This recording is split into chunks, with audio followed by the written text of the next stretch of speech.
Greetings, dear ones. I'm Kryon of Magnetic Service. Again, for those who have not seen this before, it would seem that the energy that it takes for the human then to get ready to channel and begin is too short. Because the standard model of channeling would have a distance in time for the human being to adjust to major differences in countenance, in consciousness, in reality.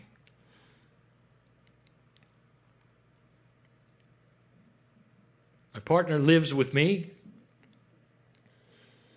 as I have indicated to all of you, is possible. Not to live with Kryon, but to live with that which is divine within you to such a degree that you don't turn it on and off. And turning it on and off is linear, and that is what you've learned. By the very way that you go about worship in this land, you learn to linearize God. You go to the place of worship dressed differently, acting differently, and only once in a while. And then you leave, as though God lives there, even calling it God's house. So you're free not to be in His house and act the way you wish. That is linearizing something that is naturally inside.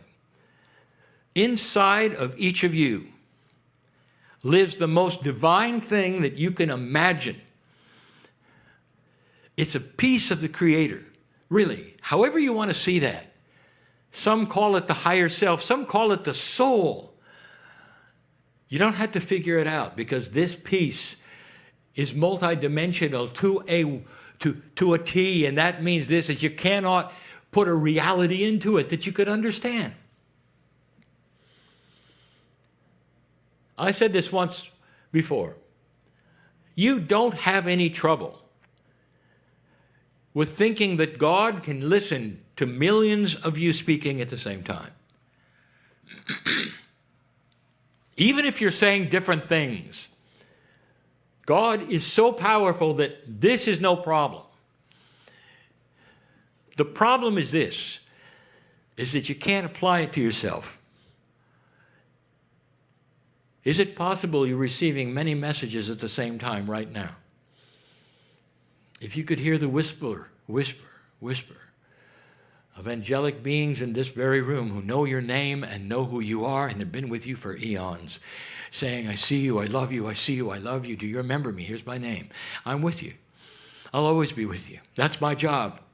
If you could hear and realize and hear somehow the whisper of the ancients and your ancestors, and even those you loved and lost while you were here, whispering, I'm still here, I love you. Did you know that? I am here. Would it change your perspective? And the answer is, oh, it would. It really would. Because the reality that you live in, dear ones, has to be expanded. And that expansion is yours to do by yourself alone. Others can't do that for you. But what happens is when you come together in a group, all of you with some kind of an expanded reality, it changes the reality of the room. It changes what you can do together that you couldn't do alone. Delinearizing God, we've spoken of so often. Delinearizing yourselves, we haven't really spoken of much. It has to do with this. If you're a piece of God, that means that you have some of the attributes, literally, of the Creator itself. And those attributes are this: eternal. All of you, every single one of you, all eternal. Your soul lasts forever. Number two, family. You all know each other. When you're not here, all of you know each other. And you might think, well, that's a lot of souls to know. How linear of you. There is no limit to how many you can love, dear ones. Did you know that? There's no limit to how many you can love. Billions, trillions. You can see them. You can see their names in light on them. And you love them all. That's who you really are. So can you imagine with that how you might apply it to the circle of life with just a few that you have?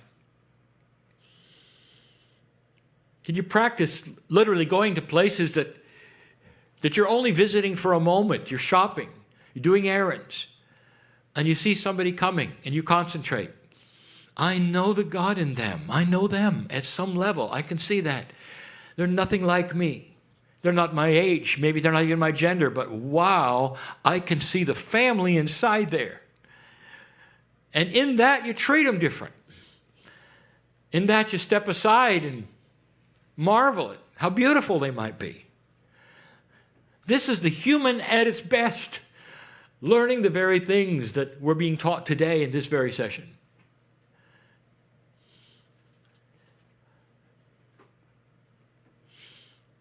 My partner started the series today talking about that which is a journey that is heroic. It's a metaphor, a name for what's in every single one of you. It's a desire of how you see yourself, completing life as a cycle that was heroic, where you did marvelous things, and then you return. And most humans don't see themselves in that scenario. They turn to the media and the novels and the poetry and all the things that will put them into that state of a reality where they can enjoy it, because it's not them. But dear ones, I am saying it is you. Where are you in the journey today of the hero? And if I ask each one of you, you might say, well, I'm not sure. Some of you will say, well, I just go about life the best I can, awakening and learning the best I can. I've got errands and I come and do this, and I've got family to take care of, and that's what I do. And I want to tell you something, soul. All of that is minutia, it's peripheral. Yes, you do it all. What is the limit of your ability to love? Can you love while you do those things? Can you think of other things while you go through those things? And we come back to the original question. Can you multitask consciousness? How many places can you be at the same time with your consciousness? What part of the Creator do you think is missing in there? Or can you do it all? This hero that you are has walked through many things in this life in order to get you to this room or listening to these words. And finally, you're listening to these words. And if you're expecting profundities, I'll give you one. You are magnificent, and you are in the right place at the right time doing the right things. You may not even recognize it as being the heroes of this age. You are anticipating an awakening. Anticipating an awakening. That is to say, you recognize there's more here than you think. Then that linear mind pops in, because there are seniors who are saying, well, it's a little late. Not understanding that we see you, dear human being, dear soul, we see you all together in all of your lifetimes as one being. Doesn't matter how young or old you think you are, it's not too late, it's not too early. You are awakening into something you will continue when you return. And for the first time, you get this idea that this is not a linear learning. This is quantum, if you can even call it that. It's burst information that comes to you and your soul and your countenance and awakens you to a point that you leave differently than you came. And this realization, wow, whatever happens to me tomorrow, if I take my last breath tomorrow, I'm coming back with the same information I left with. And I'm going to keep going. And you'd be right. And sooner than you think, even as a child. And you'd be right. It's magnificent. It's beautiful. What an old soul can do when they start awakening to a larger truth for themselves. I'm bigger than I thought. I can do magnificent things through compassion and love that'll change lives around me without ever having to teach, without ever having to tell them what I think. All I have to do is look at them and find the God inside. That is not new information, but for the culture, it is. It truly is. We've told you before, it's going to shape how new business is run. It's going to shape how politics is run. And it's going to take a while, but boy, is it going to be different. Your children's children will see a completely different humanism than you have today. And that's only 2 generations. And you'll be here. And you'll experience it. Some of you will have an Akash that remembers today. And those who have this will know intuitively how good it's going to be, or how good it is in retrospect to where you are. That is the evolvement that's coming. You may not know who you used to be in a past life, but you'll remember the energy of what it was like. To have to slog through an energy that would not understand core truth. Or when you saw humans being unpleasant to humans, they wouldn't understand the catalyst to peace is compassion. You don't need to argue. That forgiveness is more than what lubricates peace on earth. It's the key. To look at somebody and understand what they're going through. To ask forgiveness because perhaps you were inappropriate to someone else. And what that does to someone else. When they can look in your eyes and you can say, I was wrong. Please forgive me. I love you. No matter what happens on this planet, I love you. Because I know that inside you there's the God that's inside me. And that's how we are going to exist together as human beings even in the future. And those listening to the channel, and there's always some, will say, Pollyanna, it isn't going to happen, it never has happened, it can't happen because human nature won't let it. And I say, you get ready for human nature to move off that peg you thought it was all about. And it may take longer than you think, but it's already happening. People are going to expect more integrity. Start watching what they do. And think about things they haven't thought about before instead of just doing them because everyone else does. And that is awakening. Even those who would never come to a meeting like this, don't believe in channeling, would never have a spiritual belief system, are alone in the closet, will start awakening to a grander truth of integrity. That's what we're looking at. Something that is self-evident to humans when they're born, that is not self-evident now. That you're here on purpose, you have a right to be here. And the better you can treat each other, the better your life. The more you can laugh, the healthier you'll be. And the more peace in your life, the longer you'll live. These are the premises that were taught in those days that we have taught this day about through my partner.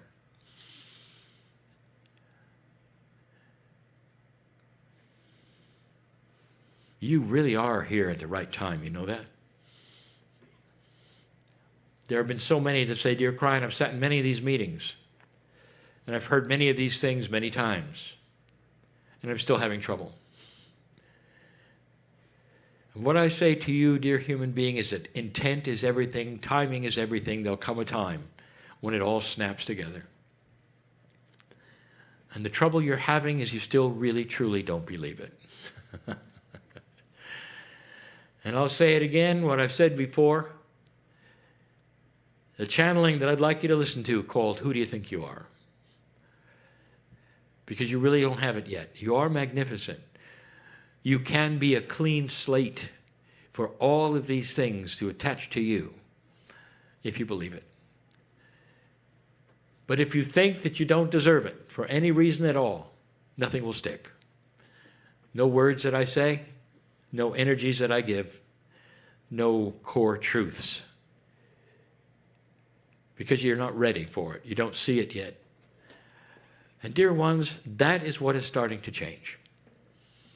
In the awakening process, there is the acknowledgement that you are bigger than you thought, than you were ever told. And that perhaps, just perhaps, you really are magnificent. And when that starts to occur to you, all these things that I speak of now will come flying in and become your reality. And you can start practicing them and realizing them, live longer because of them, and smile more often. Dear ones, this is not going to solve the problems of life. They're always going to be there. It's going to solve how you treat them and the reaction that happens after they're gone, after they occur. And who you become because you've changed how you perceive them. This is the difference. It's more than psychology. It's a new spiritual attribute of reality where you start to see a pattern of acceleration of compassion, of good things happening to you, good things. In the field right now, there are wonderful things that can happen to you if you allow them to. Potentials that are lying there ready to you, for you to see who you are. That's the promise. And we've told you this before. There's a lot more here than you think. And you've got a lot more help than you think. What you do with this information next is up to you. I love working with old souls. I love working with you because I know all of your souls, every single one. And when you're not here, dear ones, we party a lot. And we sing. And we laugh. And we enjoy who we are. I've never been a human, ever. And what I see in you is magnificence. Enough said. Until next time. And so it is.